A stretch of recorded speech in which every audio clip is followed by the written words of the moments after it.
What's going on, everybody? Upstate Arms. I'm just going to do a quick video here. I do belong to North American Hunter. This is actually, one of our magazines. They did a really nice article on the new Remington R15 big game hunting rifle that's in a 223 round. Usually any rifle that's been on an AR-15 platform that's used a 223 round, or a 5.56 for you military guys out there, it's been more for coyote, fox, any type of predator hunting. Remington's redid the AR-15 platform, making a few tweaks to it, and they've also came out with a new 223 round for big game, which is awesome. I love the AR-15 platform. I'm a huge fan.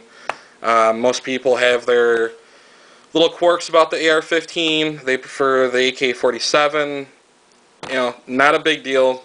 Hell, as long as you're out shooting, being responsible about it, and getting out and enjoying the outdoors, you could use a BB gun for all I really care. But that's the first thing I wanted to get to. Second thing is, if you guys are interested in joining the club, the website that you go on is www.huntingclub.com, and then just follow the prompts for signing up to become a member. It's either $13 or $15 for a year membership, I don't remember, or you can sign up for a lifetime membership, which is $29.95 a month for 12 months. But you also get gear throughout that year, and then after that year, you're done paying dues for the rest of your life until you want to get rid of your membership. Or you can pay it out in full, $350, one-time shot. They send you the gear, and you're good to go. The major thing that I like about the club is that I've been selected, and it's an option if you want to do it, if you want to become a member, for product and field testing.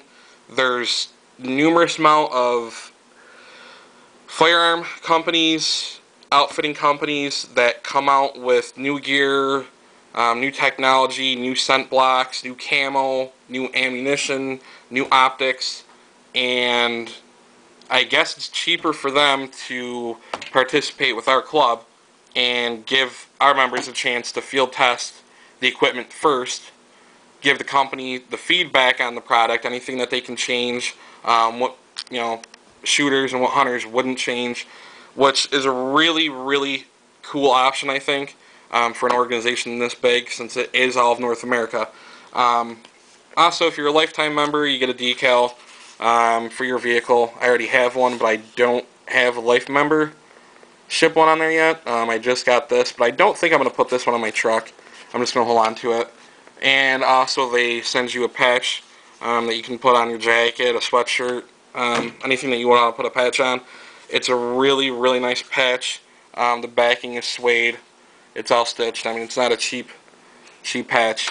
I myself did sign up for the field testing, any type of products, and when you get your membership, when they send you the information, there's kind of like an interview sheet that you have to fill out, pretty much just ranging from your age, how many days a year that you hunt, what you hunt with, as far as for your gun of choice or bow of choice, and there's a huge list. You check everyone that applies to you.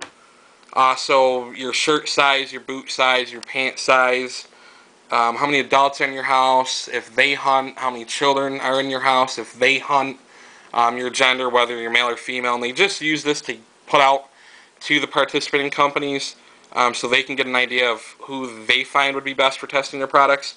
The first product that I actually just got to test was the new Smith & Wesson knife, and it's called the Cutting Horse. Just a quick review so I don't get too far into it here, because I don't want to make this too long of a video. It's not a fixed blade knife, and it has the thumb assist open, which opens up, and it's got the locking mechanism that slides into the frame to lock the blade in place. The blade from factory is really, really sharp, so I didn't have to put an edge on it when I got it. It's got nice laser inscribed. Let's see if I can get this to focus in. Probably not going to be able to do it. But it's got the Smith & Wesson logo with the Cutting Horse. Yeah, let's see. There we go. Right there. Awesome, awesome knife. The only I guess, pro cons, if you want to call it. It's a pro and a con together, because there's not really anything bad about this knife. I've got big hands, and it fits in my hand really snug, really well, so I'm not going to be slipping. I can, adjust my thumb on different positions in the back of the blade for more fine cutting or more blade control. But the one thing I would change about the knife, well, actually there's a couple things, not change but just add to it. I'm right-handed, I'm not ambidextrous, I can't write with my left hand or do anything, so most of the time I'm always using my right hand for my knife to reload. I shoot right-handed. They should add another thumb assist bar on the back here for left-handed people. Now, I think they kind of brought left-handed people into mind when making the knife, because back here you see this little notch. That's also an open assist. But it's normally, it opens a little quicker, but that's as far as you can get it. And again, with the thumb assist on the right-hand side, I hit it, thumb comes open. You can't do that with the left hand because there's not a left-handed thumb assist on the right side of the blade. Not a big deal.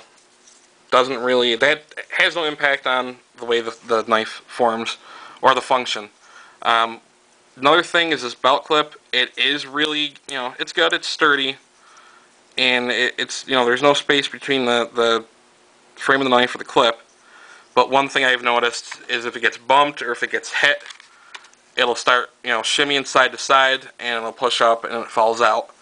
Maybe if they can get some sort of spring-loaded clip or something, I don't know, maybe a little shorter, or find a way to make that more rigid to where it gives a nice hold in your pocket. Because, especially if you got it on your belt or in your pocket, and you're out in the field and you're hunting, or you're walking to your hunting spot, and you're walking through bushes, or you're getting hit by branches, and this gets hit, it's coming out of your pocket, and the $60 knife is lost, unless you're lucky enough to recover it. The last thing I could say about the knife, especially if you're using it for, small game for field dressing, you're using it to skin your frogs if you go frog hunting, for fishing, if you're gutting the fish, this handle gets wet, your hands get wet, or even with fish, they got, the slime on their scales of the skin. It's going to be slippery. So they should come up with something more textured. You can see the checkering in the handle, but it's nothing too deep. It does get a little slippery when it's wet, which you're obviously going to lose blade control. Other than that, out of 5 stars, just for the few things that are wrong, I shouldn't say wrong, the few things that I have found that could be redone to make this knife perfect, I'm going to have to give it 4 3/4 stars out of 5. Only because the things that I would change are not really that big of a deal. The belt clip, instead of carrying it, on your belt or in your pocket, just hanging out on the side, put it in your inside coat pocket, or if you carry a field pouch or a bag with you, keep it in your bag, and that eliminates the whole need of redoing this part. As far as for left-handed thumb open assist, they've got this in the back so you can still open it, even left-handed, and I'm not really that left-handed at all, coordinate anyway. I can pop it open and use my finger to open assist, making sure my other 3 fingers stay out of the way and don't end up sliding up the blade. To close it, again, takes a little more time, but it's still functional with the left hand. And like I said, I do not use my knife, any type of cutting or anything with my left hand, and it's still easy for me to get it open with one hand. And so, that's not really that big of a deal for somebody that is left-handed. But granted, if you're left-handed, you're going to want something that's, made to you or is ambidextrous to, any type of user. Well, with that said, that's the first knife. And if you're interested just to see what our club's about, again, go to www.huntingclub.com, and it'll give you all the information of where you can sign up for membership. Alrighty, with that said, catch you guys later. Enjoy the rest of your day.